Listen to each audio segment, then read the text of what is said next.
प्रताप महांती सूचना अधिकार कर्मी देखु सारा ओडिशा रे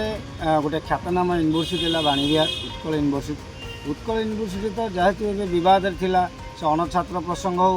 कि आमर जबरदखल प्रसंग हो जहाँ समय मोहन सरकार टे चेतिले एवं उभय उपर कार्यानुष्ठान निया आज जो प्रसंग मुझे कहूँ चाहूँगी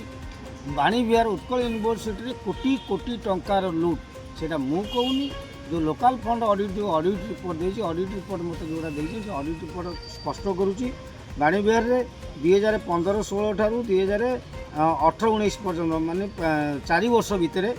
3,33,82,856 टका सीधा सरचार्ज होती माने रेस्पॉन्सिबल फिक्स होती आदाय होगा निमंते सरचार्ज पर अब्जेक्शन अमाउंट हो 241 कोटी टंका 241 कोटी 12,76,556 टका ता अर्थ बाणीविहार में टोटाल लुट्र गंताघर पलटि बाणीविहार आ ये जो लुट क्या यूनिवर्सिटी पूर्वतन VCL विभिन्न प्रकार कर्मचारी आरंभ कर ये 4 वर्ष जदि लगभग 244 कोटी भाया दुर्नीति एपर्तन टंका आदाय करें तापर 19 कोटी अच्छी 20-21 अच्छी 22-23 अच्छी आहरी 3-4 वर्ष आर्थिक अच्छी जदि सबू मिसा जीव ओवरऑल 500 कोटी ऊर्ध्व टंका से लुट कर ऑडिट रिपोर्ट केवल जदिव 4 वर्ष देती ये लुट पर दायी किए ना जो 24 वर्ष है जो बीजेडी सरकार था पूर्वतन सरकार ये सबू लुट रोचे मास्टर माइंड अनेक अयोग्य को भिसी कर अनेक अयोग्य को रेजिस्टर कराई आ सबुठ इंटरेस्टिंग पार्ट है पूर्वतन VC जे सविता आचार्य अच्छा 25 लाख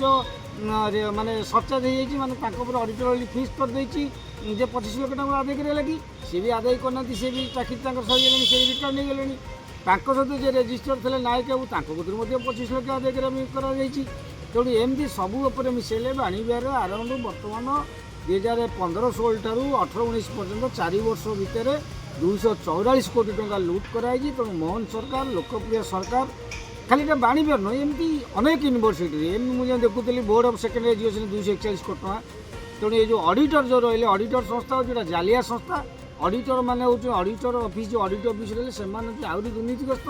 मोहन सरकार आंक उपर एक्शन नवा सहित आगे से audit local fund audit officer मानकर प्रॉपर्टी आगे जांच कर विजिलेंस चढ़ाऊ कर ये जो अधिकारी मैंने 244 कोटी टका खाई पड़े तुरंत टंका आदाय कले बड़े कौशल आदाय कर आपणकर आईनगत कार्यानुष्ठान नि मोहन सरकार निकट आम दाबी।